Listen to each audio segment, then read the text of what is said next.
Olá, meus amores do oitavo ano, tudo bem com vocês? Espero que sim. Hoje nós vamos fazer a correção da semana 2 de História, do PET 6, e essas atividades estão entre as páginas 63 até a página 65, ok? A princípio nós temos um pequeno texto, e esse texto vai falar sobre a Guerra do Paraguai. O texto é a morte na Bacia do Prata. Por quê, gente? Porque nós vamos falar de uma guerra que aconteceu na Bacia do Prata. Por que esse nome Bacia do Prata ou da Prata, né? No caso do Prata. Porque era uma região que tinha e tem ainda, né, na verdade, é conhecida ainda como região da Prata, da Cisplatina, porque é uma região com um alto nível de extração de prata, tá? Assim como Minas Gerais é uma região, né, sempre foi uma região de muitas minas para extração de ouro, pedras preciosas, principalmente o diamante, a região da Bacia do Prata era a região onde eles extraíam muita prata. Então, a Bacia do Prata é a região dos rios Paraná, Paraguai e Uruguai, tá? Esses três rios que, por incrível que pareça, né, gente, obviamente, recebem os nomes dos países e do estado que esses rios vão cortar.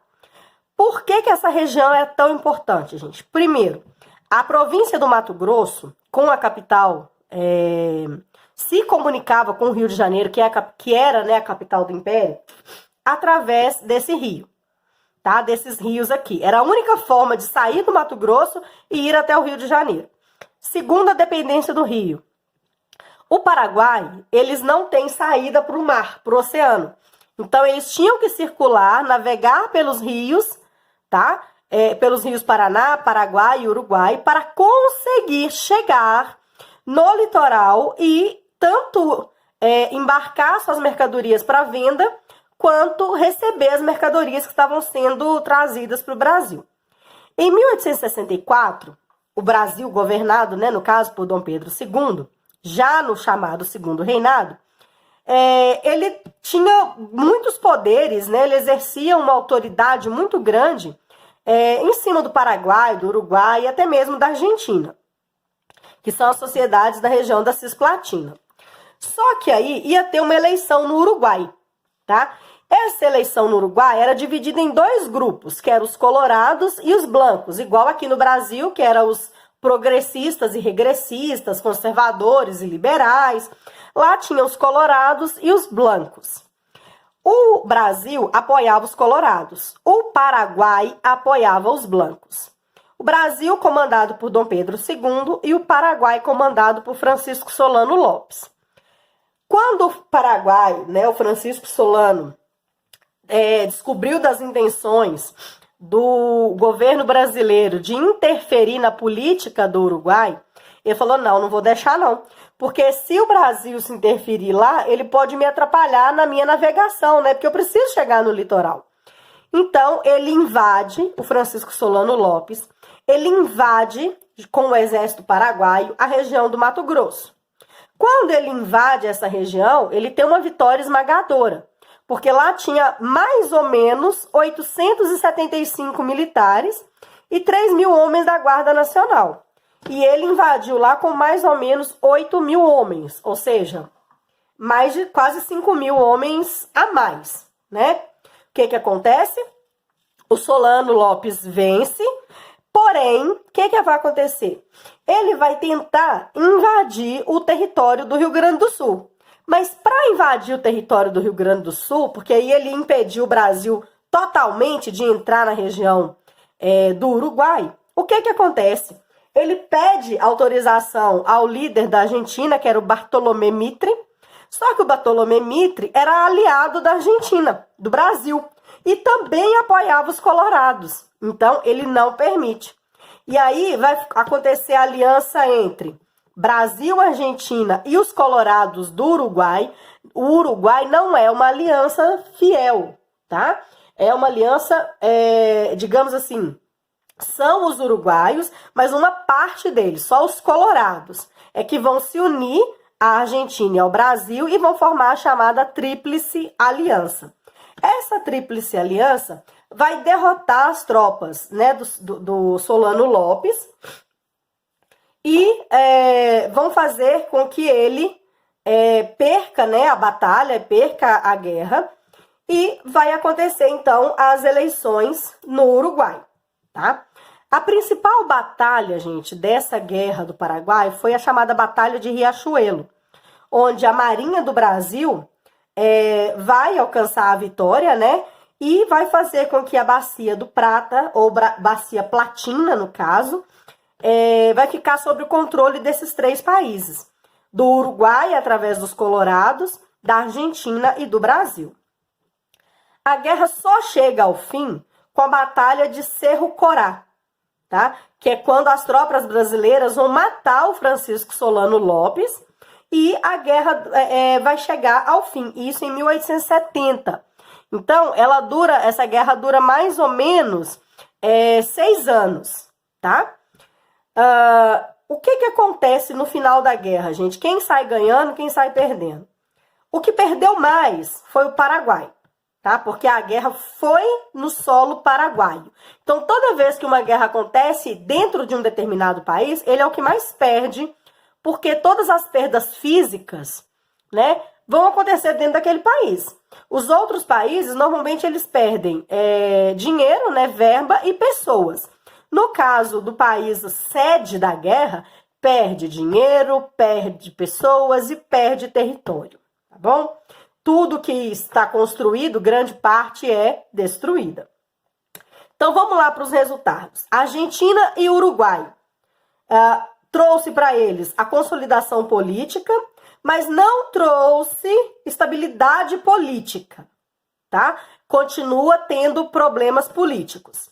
Brasil trouxe uma grave crise econômica. Por quê, gente? Porque era o Brasil que pagava pelo exército da Tríplice Aliança. Então, tinham 3 países envolvidos, mas quem bancava financeiramente era o Brasil, tá?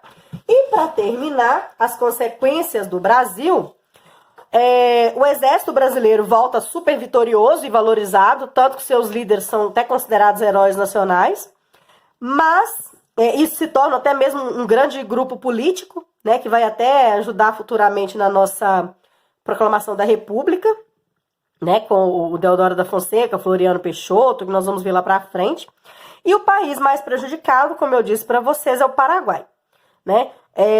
Porque o conflito ocorreu em suas terras. Então tem a destruição, que eu falei para vocês, da infraestrutura, que são as construções, e claro, da própria economia, sem contar a perda populacional, tá? A quantidade de mortes. E ainda teve que ceder parte de seus territórios à Argentina e ao Brasil. Vamos para as atividades? Qual era o interesse do governo brasileiro nas eleições uruguaias de 1864? Está lá no primeiro parágrafo. O Brasil era governado pelo Dom Pedro II e buscava continuar exercendo seu poder, seu domínio ou poder político nas sociedades da Cisplatina. E ele era apoiador dos colorados e decidiu invadir o país vizinho para garantir sua vitória. Ele queria invadir o Uruguai para meio que não deixar que os blancos vencessem. Qual a importância econômica da Bacia do Prata para a região no século XIX? A Bacia do Prata era formada pelas águas dos rios Paraná, também está no texto, viu, gente? Paraguai e Uruguaia. E no século XIX, apresentava a única comunicação da província do Mato Grosso com a capital do Império, que no caso era o Rio de Janeiro, né, brasileiro do Rio de Janeiro, e representava também a única forma de escoamento da produção paraguaia. Então, essa é a importância da Bacia do Prata, tá? O que foi a Tríplice Aliança? Tríplice Aliança é a unificação das tropas Brasil, Argentina e uruguaios. São todos os uruguaios, gente? Não, os colorados. Por quê?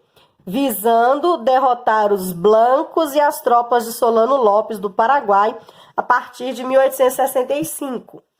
Qual o impacto do conflito para a nação paraguaia? É a última parte aqui que nós acabamos de ler, ó, esse finalzinho aqui. O país mais prejudicado no conflito foi justamente o Paraguai. Uma vez que o conflito ocorreu em suas terras, então, gerando grande destruição de sua infraestrutura e economia, como perdas de guerra, né, no caso, mortes, ceder parte de seus territórios à Argentina e ao Brasil. A população teve um grande número de baixas. Estima-se ao menos 150 mil paraguaios tenham perdido a vida no conflito, equivalente a 1/5 da população. O que é isso, gente? A cada 5 pessoas, uma morreu nessa disputa do Paraguai, tá? Por que podemos afirmar que o conflito foi oneroso ao Império Brasileiro? Porque o Império Brasileiro custeava todas as despesas da Tríplice Aliança, resultando em gastos que estouraram o orçamento brasileiro. É o que eu falei. Tinham 3 países participando, mas só o Brasil bancava financeiramente. Tá bom? Então, beijos da professora Elaine. Eu tô com saudade de vocês. Até a próxima. Fiquem com Deus.